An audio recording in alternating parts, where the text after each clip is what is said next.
وقت میں سب ساتھ چھوڑ سکتے ہیں، لیکن اللہ پر بھروسہ کبھی انسان کو تنہا نہیں چھوڑتا۔ بچے کس طرح مشکل وقت میں اللہ پر بھروسہ کریں؟ ایک سبق آموز کہانی۔ ایک چھوٹے سے قصبے میں یوسف نام کا ایک غریب مگر نیک دل شخص اپنی دو اولاد حسن اور عائشہ کے ساتھ رہتا تھا۔ یوسف محنت مزدوری کر کے اپنے بچوں کا پیٹ پالتا تھا۔ کبھی دن اچھا ہوتا اور مزدوری زیادہ مل جاتی، اور کبھی ایسا بھی ہوتا کہ شام تک ایک پیسہ بھی ہاتھ نہ آتا۔ لیکن ایک چیز ہمیشہ قائم رہتی، اس کا اللہ پر پختہ ایمان۔ ایک دن ایسا آیا کہ یوسف صبح سویرے مزدوری کے لیے نکلا، لیکن شام تک کوئی کام نہ ملا۔ وہ خالی ہاتھ گھر لوٹا تو حسن اور عائشہ اس کا انتظار کر رہے تھے۔ دونوں بچوں کی آنکھوں میں سوال تھا۔ عائشہ نے آہستگی سے پوچھا، ابا جان، آج ہمارے پاس کھانے کو کیا ہے؟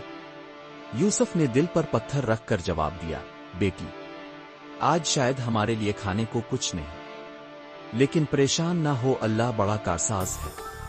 یہ سنتے ہی حسن کی آنکھوں میں آنسو آ گئے۔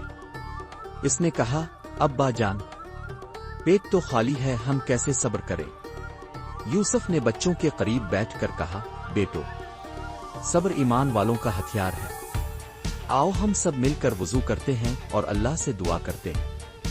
جو اللہ پر بھروسہ کرتا ہے وہ کبھی خالی ہاتھ نہیں رہتا۔ تینوں نے وضو کیا اور مصلی پر بیٹھ گئے۔ یوسف نے دعا کے لیے ہاتھ اٹھائے۔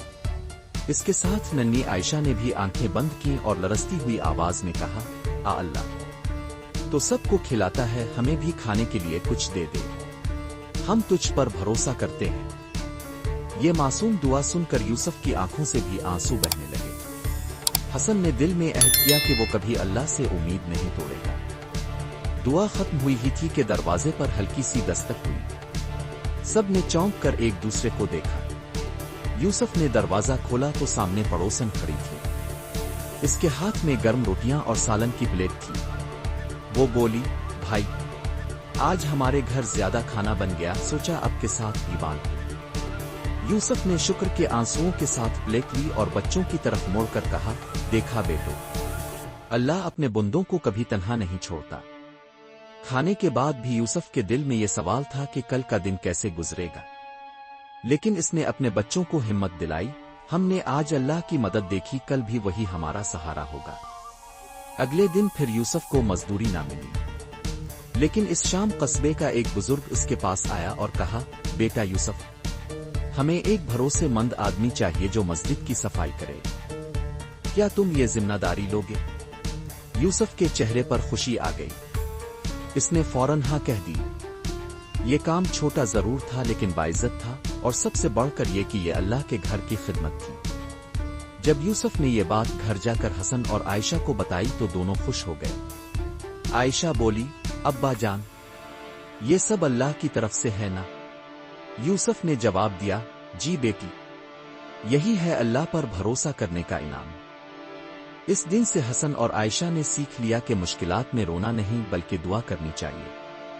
حسن اکثر اپنے دوستوں کو کہتا، اگر تمہیں کبھی مشکل آئے تو اللہ کو یاد کرو، وہ ہماری آواز سنتا ہے چاہے ہم کتنے ہی چھوٹے کیوں نہ ہوں۔ وقت گزرتا گیا، یوسف کا گھر آہستہ آہستہ بہتر ہونے لگا، لیکن حسن اور عائشہ نے ہمیشہ ایک بات یاد رکھی، مشکل وقت میں سب سے بڑا سہارا اللہ ہی ہے۔ جو اس پر بھروسہ کرتا ہے اس کے لیے ایسے دروازے کھلتے ہیں جن کا وہ تصور بھی نہیں کر سکتا۔ سبق یہ کہانی ہمیں یہ سکھاتی ہے کہ دعا ہر مشکل کا سب سے پہلا حل ہے۔ اللہ پر بھروسہ کرنے والے کبھی خالی ہاتھ نہیں رہتے۔ مشکلات ایمان کی آزمائش ہوتی ہیں، لیکن صبر اور دعا سے وہ آسان ہو جاتی ہے۔